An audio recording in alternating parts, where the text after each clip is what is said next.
Olá, boa tarde. Começa agora o JTV UFMA. Vamos aos destaques de hoje. Oficina de literatura de cordel leva conhecimento e estimula a criatividade das crianças. Departamento de Oceanografia da UFMA abre vagas para o doutorado. E o candidato a prefeito de São Luís, Franklin Douglas, é o nosso entrevistado de hoje, da Sabatina TV UFMA e Rádio Universidade FM. Nosso telejornal está no ar.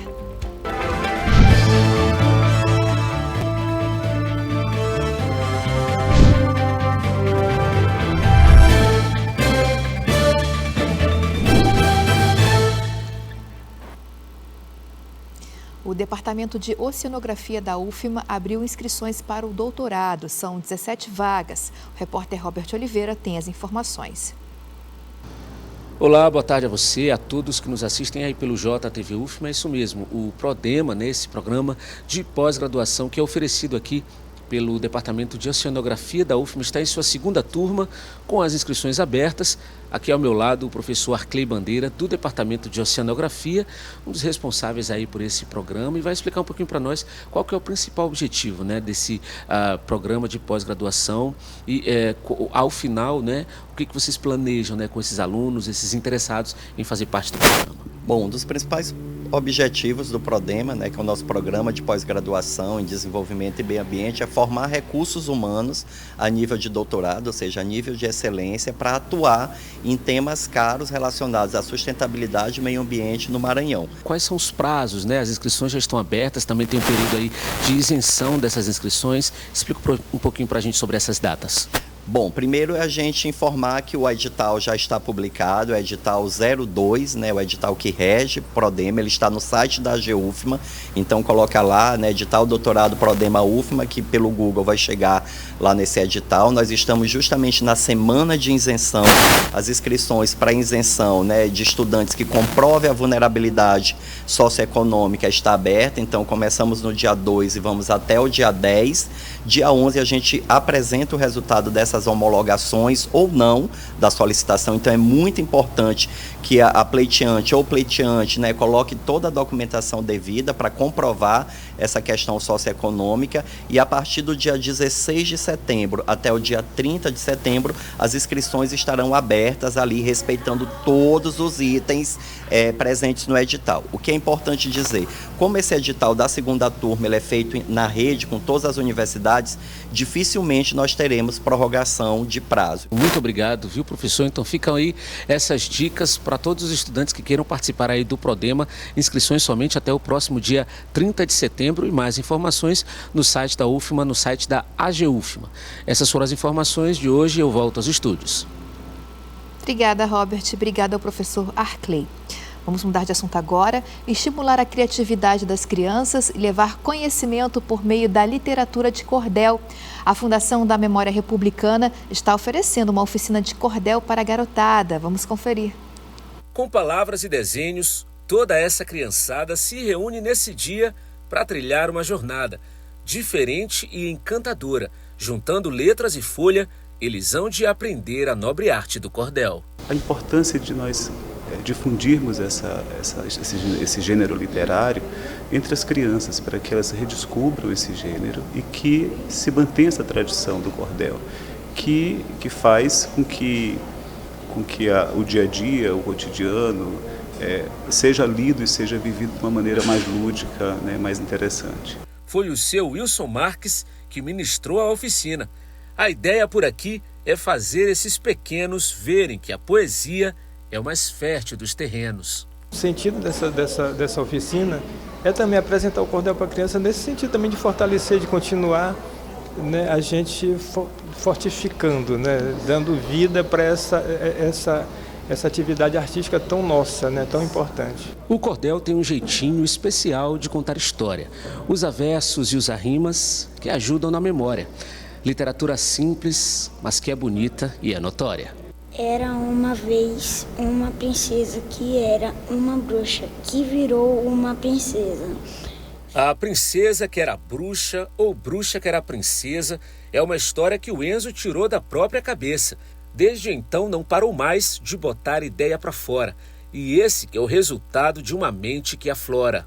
Pegava todas as folhas de casa todo dia Quando eu voltava da escola, eu pegava uma folha e desenhava, pegava outra folha e desenhava. Aí que eu fui começando a ter a habilidade da bruxa para fazer a história. O seu Magno é o avô, vem de longe com o neto. Sabe que a educação é uma forma de afeto. Quem ama, protege e cuida, incentiva e estimula a andar no caminho certo. E isso aí é muito importante para eles. Essas oficinas que ele faz aqui, ele às vezes vem com muito gosto. Ele não diz que ele não vem. Então a gente faz o esforço de trazer, a gente acompanha ele sempre nessas atividades. O cordel é nobre arte, não há de sucumbir, apesar das novidades que estão sempre a surgir. Que o cordel siga vivo nas palavras e na mente de um povo tão sofrido, mas também inteligente. Muito bom, viva a literatura de cordel. No próximo bloco tem Sabatina TV UFMA com os candidatos e candidata à Prefeitura de São Luís. O nosso entrevistado de hoje é o candidato Franklin Douglas do PSOL. Vamos para o intervalo e voltamos já já.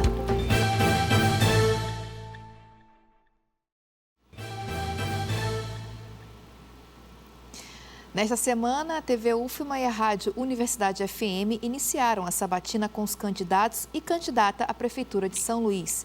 As entrevistas serão diárias e vão até o dia 11 de setembro, às 9 da manhã na rádio e 12h30 dentro do nosso telejornal, o JTV UFMA. Na sabatina da TV, os temas abordados serão iguais para todos. A ordem dos temas será sempre sorteada pela assessoria dos candidatos e candidata antes da gravação da sabatina. A sabatina terá 20 minutos de duração. Hoje estamos recebendo o candidato Franklin Douglas do PSOL.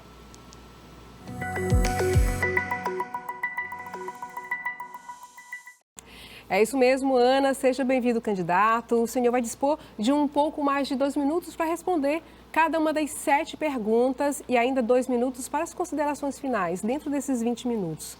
Como os temas já foram sorteados, vamos logo dar início à nossa sabatina. Então, candidato, o primeiro tema é saúde. O que o candidato pretende fazer para oferecer serviços de qualidade para a população nas unidades de saúde e também ampliar o acesso a ela? Seu tempo começa agora. Primeiro, concurso público na saúde. Algo que não é feito em São Luís desde 2013, na gestão de Tadeu Palácio. O atual prefeito não pode prometer porque não fez em 4 anos. Concurso público na saúde. Algo que não é feito no governo do estado desde 1990, na gestão de Edson Lobão. Algo que o candidato Duarte não pode prometer porque o governo do estado que o apoia não fez. Nós vamos fazer concurso público na área da saúde. Segundo, implantar o prontuário eletrônico em 100% da rede de atendimento. Algo que o prefeito atual não pode prometer, que não fez isso. O que implica um prontuário eletrônico? Implica acabar com as filas de remarcação de consultas. Porque eu posso usar das novas tecnologias, o profissional generalista encaminha para os especialistas e pelo sistema mesmo já vai encaminhando. Terceiro, fazer 100% da estratégia da saúde da família. É uma política resolutiva, de altíssima resolutividade e de baixíssimo custo.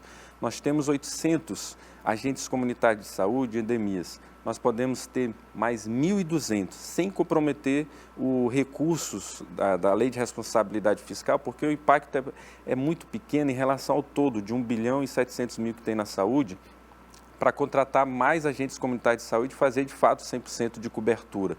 Eles são 800, podemos botar mais 1.200 a um salário mínimo e meio, com um novo seletivo com o mínimo de organização e estrutura para o trabalho deles, e alcançar 1 milhão e 700 mil, e não apenas a quantidade mínima que tem hoje, que, por exemplo, não é coberta, inclusive pela parte da saúde bucal, tratar dos dentes, da escovação, das crianças dentro da escola, gerando campo de trabalho para odontólogos, gerando campo de estágio para estudantes de odontologia. Então, de saída, reformar a saúde, pegar os hospitais, fazer a reforma dos hospitais, mas desafogando eles do ponto de vista das necessidades. A próxima pergunta é sobre orçamento e gestão pública. Como o candidato planeja incluir o cidadão na definição das prioridades do orçamento público municipal? Quando a gente fala em orçamento, a gente fala em transparência. São 5 bilhões, dos quais 3,7 é o que o prefeito efetivamente pode manejar, que o resto são vinculados à Previdência, repasses para a Câmara de Vereadores, etc. Eu não vou fazer como o atual prefeito fez. fez orçamento participativo de mentirinha. A secretaria é meramente um cabide de emprego. Secretaria do Orçamento Participativo e Solidariedade. O secretário é só um cabide de emprego. Nós vamos pegar a nossa vice, a companheira Aline, que é estudante de serviço social aqui da UFMA, simbolizando a unidade entre estudante e professor em torno do passe livre estudantil. São 3 votos, um deles é no passe livre, teremos a oportunidade de discutir melhor sobre isso. E com a reforma, nós vamos diminuir o número atual de mais de 40 secretarias e, por exemplo, esse espaço vai vir para a vice. Ela vai coordenar o orçamento participativo. Como eu digo, ela não será uma vice, ela será uma co-prefeita. Reorganizar a gestão, chamar os sindicatos dos servidores, valorizar os contratados e terceirizados, dando condições dignas, fazendo concurso público na educação e na saúde, para que esses profissionais não fiquem à mercê de uma indicação. Enfermeiros trabalham um turno, deveriam folgar 2 para poder ter a sua vida minimamente reconstituída, a sua saúde, trabalham um turno atrás do outro, porque precisam do mínimo de recursos para poder sobreviver. E por contrato, não tem concurso, não tem plano de carreira e salários devidamente respaldados. Fazer o IPTU progressivo. Quem tem mais tem que pagar mais para que a cidade sobreviva. Isentar os casarões do centro histórico do IPTU para que o centro histórico possa ser revigorado. Trataremos melhor disso no turismo. Então, organizar a máquina para que não fique a propina, o amigo do prefeito com R$1.300.000 nos Clios da vida circulando pela cidade. Botar seriedade e combate à corrupção no orçamento da nossa cidade. O próximo tema é mobilidade urbana. Como as políticas municipais de mobilidade urbana podem ser ajustadas para atender melhor e com qualidade as necessidades da população de baixa renda, garantindo aí o acesso aos serviços de transporte e reduzindo as desigualdades nesse deslocamento? Transporte multimodal, o que significa isso? Reorganizar o sistema viário. Nós não precisamos de tantas linhas, todas canalizadas para o centro, 11 linhas circulares conectadas com as linhas interbairro. Viabilizar em 4 anos um projeto em que a gente possa apontar a construção de um VLT para a área Itaquibacanga, com parceria público-privada com as empresas do Distrito Industrial, fazendo com que esse VLT sirva à comunidade, mas sirva também aos funcionários. Criar ciclofaixas, ciclovias, incentivando o transporte de ciclismo. Criar ciclofaixas faixas exclusivas para mototaxistas e, sobretudo, você tem 3 votos nesta eleição. Você vai votar para prefeito, peço o teu voto, Franklin, 50, voto para vereador e voto no sim ou não ao passe livre estudantil, que é a passagem gratuita aos estudantes. Eu sou autor dessa proposta, sou 100% comprometido que ela seja implementada. Eu peço teu voto no 1. O próximo tema agora é limpeza urbana. O que o candidato determinará em relação à coleta e à destinação dos resíduos sólidos e também envolver a população na conscientização dela? Primeiro, não fazer de faz de conta como tem em São Luís. A atual prefeitura é um faz de conta que tem coleta seletiva. Coleta o lixo separado em alguns bairros, em alguns ecopontos, mas junta tudinho lá no final, no aterro da Ribeira. Apoiar as cooperativas de catadores e transformá-las efetivamente em empreendimentos que transformem do lixo no luxo. Ou seja, pegar os nossos resíduos sólidos, sou professor da área de Direito Ambiental, tenho expertise nisso, e fazer com que essa indústria possa gerar trabalho, emprego e renda na cidade, desde a coleta até a reciclagem, até a destinação para ser reaproveitada dentro do processo industrial.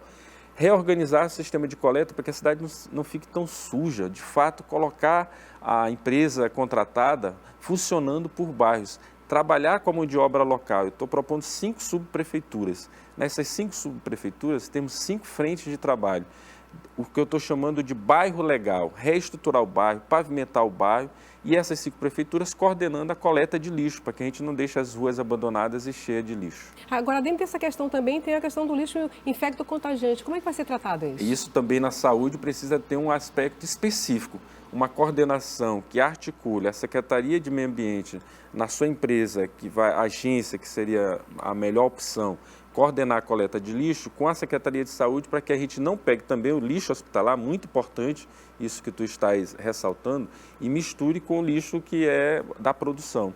Isso tem que ter uma política específica e a gente vai também destinar recursos suficientes para que essa coleta exista. Então, a questão do lixo é uma questão ambiental e também uma questão social, né, de renda para a população. Meio ambiente, por exemplo, despoluir as praias no meio ambiente é fundamental, impacta no turismo.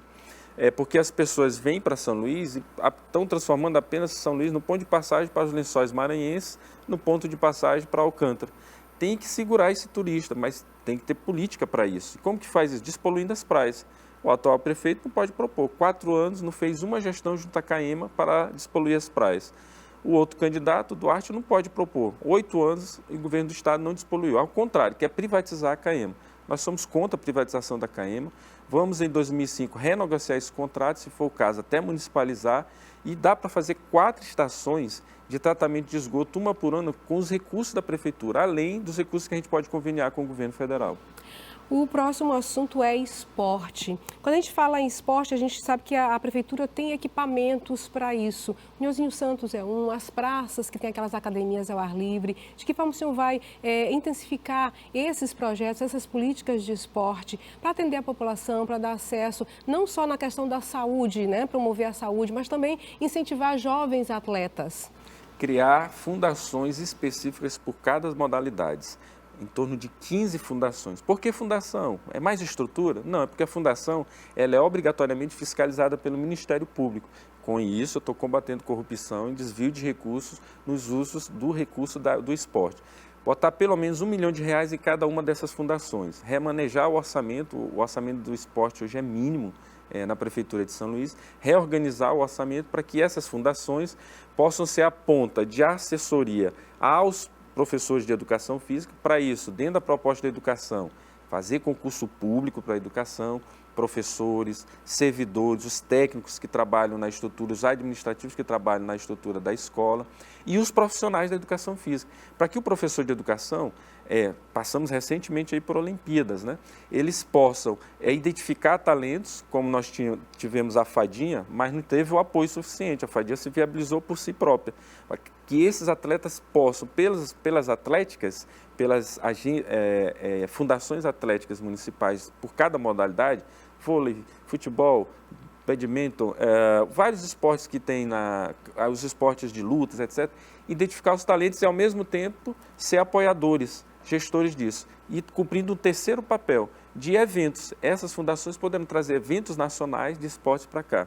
Reorganizar o Nhozinho Santos, completamente abandonado. Ser como o Pacaembu. O Pacaembu, o próprio estádio, quando não tem futebol, é um museu do futebol. Nós temos uma história riquíssima do futebol maranhense. Nós podemos fazer um museu do futebol por dentro da parte de baixo das arquibancadas e transformar o Nhozinho Santos num ponto turístico e de cultura e de difusão do esporte.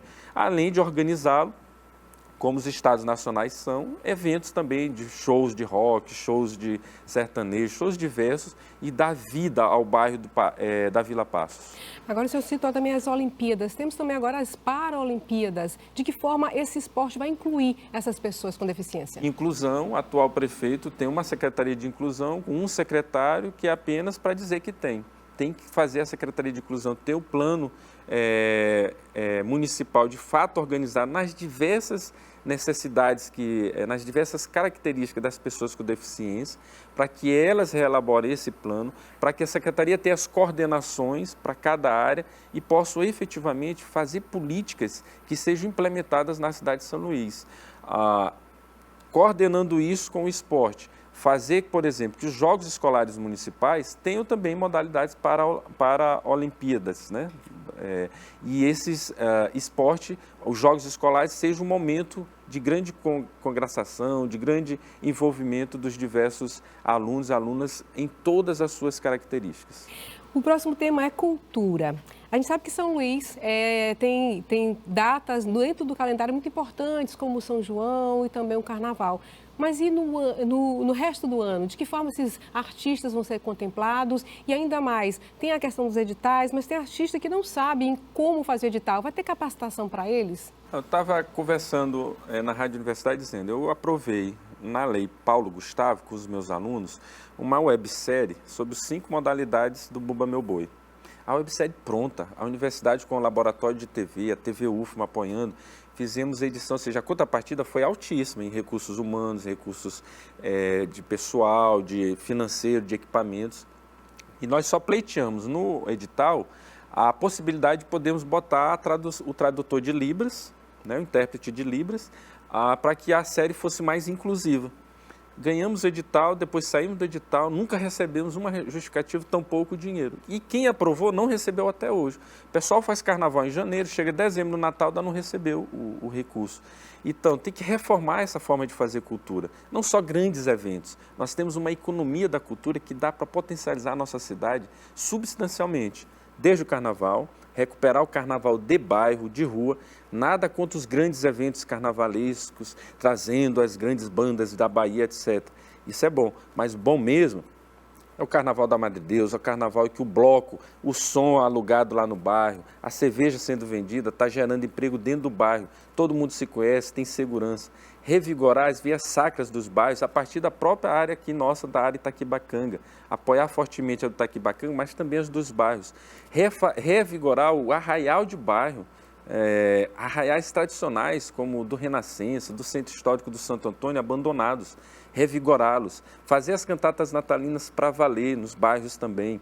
E, por fim, revigorar a parte do audiovisual. Nós temos o Cine Monte Castelo completamente abandonado, que já foi um cinema que nós tantos assistimos, nossos filmes Os Trapalhões, era por ali quando crianças, transformar na Escola Municipal do Audiovisual. Nós temos o Guarnicê, que é um dos festivais mais reconhecidos e mais antigos do Brasil. Temos produção no curso de comunicação no audiovisual. Fazer a Lei Paulo Gustavo para valer, com prazo de edital e prazo de pagamento, e prestar contas disso tudo. Tem muita coisa que a gente pode fazer na cultura com os nossos fazedores, é chamá-los para conversar. O próximo tema é turismo. Bom, a gente fala em turismo, a gente fala em educação patrimonial, né? Em esse plano de governo, o que está sendo proposto para preservar e promover esse patrimônio histórico de São Luís? Tem uma frase do Darcy Ribeiro na educação que diz, olha, a destruição da educação do Brasil não é um acaso, é um projeto. A mesma coisa para o nosso centro histórico. Turismo é praia, já disse, temos que despoluir as praias e é revigorar o nosso cartão postal, que é o centro histórico. O centro histórico está sendo destruído. O Odílio Costa Filho está abandonado, estão fazendo uma reforma que nunca acaba, completamente destruído. Para que isso? Para dizer que não presta, que o público não soube administrar, o poder público, então tem que privatizar. Aí o que faz, por exemplo, com a Casa do Maranhão? Que eu fui com os meus alunos, tinha uma amostra permanente sobre o Bumba Meu Boi, sobre o tambor de crioula, pesquisamos antes de fazer a websérie. Foi vendido. A Casa do Maranhão, que é uma das melhores visões, uma das melhores vistas turísticas da cidade, foi vendida por um empreendimento transnacional, Vila Galê, que comprou também onde era a sede da Defensoria Pública do Estado, ao lado da Nauro Machado, que estão pesquisando junto à IFAM se pode quebrar uma parte lá, que é tombado, para fazer piscina. Ou seja, é uma palavrinha difícil chamada gentrificação, que quer dizer, tirar pobre, tirar feio, tirar miserável do centro histórico, organizar ele só para o turismo do estrangeiro de rico. Não é isso que a gente tem que fazer com o centro histórico, a gente tem que revigorar, isentando os casarões de pagar IPTU, perdoando as dívidas dos antigos casarões, revigorando e reformando esses casarões para que eles possam ser sede de sebos, para que eles sejam sede de empreendimentos na área do audiovisual, da cultura, para que eles sejam revigorados e tenham segurança, botar a ronda da segurança para funcionar de fato. O centro histórico hoje está completamente abandonado do ponto de vista da segurança. Reforma o centro histórico, para valer, a gente transforma São Luís não só em passagem para Alcântara e Lençóis Maranhenses, mas para o turista viver mesmo a nossa cidade. Pensando nessa proposta aí de valorizar a cultura, a gente tem o Quilombo da Liberdade. Eu pensei em roteiros turísticos, está proposto alguma coisa nesse sentido? Sim, a ideia é exatamente. Eu estava também conversando sobre isso. Quando ganhei o prêmio FAPEM de melhor tese de doutorado, o prêmio era tão bom, eu digo isso, que eu consegui comprar uma passagem para conhecer Paris. Então eu sei o que é um turismo organizado a partir do que eu vi em Paris. São vários, 4 roteiros que você entra 9 horas no ônibus, são 2 andares, tradução, etc., que você conhece os 4 principais roteiros da cidade. Aqui a gente não pode ter os ônibus de 2 andares, mas a gente pode incentivar os guias de turismo, o pessoal que trabalha com turismo, as empresas de turismo, fazer micro-ônibus devidamente abertos para que eles possam conhecer a cidade, fazer o circuito reggae, o circuito da da arte sacra, o circuito centro histórico e segurar esse turista dentro da cidade, consumindo nos nossos restaurantes a nossa comida, a nossa culinária maranhense, etc. Dá para fazer muito no turismo. Bom, candidato, chegou agora o horário da sua consideração final, por favor. Tenho 2 minutos, então eu quero te dizer, minha amiga, meu amigo que está acompanhando aqui a TV UFMA, eles querem acorrentar, eles querem amarrar o teu voto entre o ruim e o menos pior. Não caia nessa armação dos 2 Golias do governo. Não caia nessa armação. Qual é o teu critério de escolha do voto para chegar aos 50, para chegar ao 1 do voto pelo passe livre estudantil? A prática. Se vai prometer fazer mais pelas mulheres, como que pode o prefeito, que tem 62% do seu secretariado composto por homem e não tem as mulheres em protagonismo? Como que pode outro candidato que tem 75% da sua assessoria, que é de livre nomeação, composto só por homem? E por isso que eles não falam no tema das mulheres na campanha. Nós queremos que você compare bem a prática de cada um. As propostas são muito iguais. O que vai ser diferente? O que eles têm feito na prática. Então, fuja dessa armadilha. Analise criticamente as propostas de cada um. Vote nos vereadores e nas vereadoras do PSOL e da Rede, para que a gente tenha uma bancada do passe livre estudantil. Peço o teu voto no 1, peço o teu voto no 50. Em nome de estudantes como o Yuri, que sai 5 horas da manhã, a pé da Ilhinha até o centro histórico, estuda, fica até mais ou menos o final da tarde, entra num emprego, subemprego de barman que ele adquiriu e fica até 2 horas da manhã no barman e volta andando para a Ilhinha, despejado de 3 kitnets diferentes, porque ele e a mãe às vezes não têm o dinheiro para pagar o aluguel. Yuri disse, quando reunia sobre o passe livre, que olha, você vai economizar R$ 126 por mês de passagem. R$ 126, isso é a cesta básica do nosso mês todo. Pense no Yuri, não caia no discurso da extrema-direita de dizer que quem tem passe livre estudantil em São Luís vai ser vagabundo, que vai para shopping e não vai para a escola. Você não é vagabundo, que for beneficiado por esse programa não é vagabundo, é apenas alguém que precisa de oportunidade. Eu sou o autor, junto com a juventude da UP, do PCB, o servidor Paulo de Tarso, o Leonel do Coletivo Educa e Luta, dessa proposta que te possibilita, está na tua mão, por isso a nosso cimo da campanha é a mão, está na tua mão digitar o 1 e o 50 e viabilizar, porque eu tenho compromisso em que, de fato, o passe livre estudantil funcione para todos os estudantes. Estudante não é só para ir para a escola, é para ir para a cultura, é para conhecer a cidade e, com isso, a gente mudar a realidade dessa cidade. Me leva ao segundo turno, que lá a gente vai ter tempo de igual para disputar as suas ideias. É isso, obrigada, candidato, pela sua participação. A TV UFMA agradece na Sabatina 2024, que está sendo realizada em parceria com a Rádio Universidade FM. Eu volto com você, Ana. Obrigada, Anne. Obrigada ao candidato Franklin Douglas, do PSOL. Nosso telejornal fica por aqui. Até amanhã.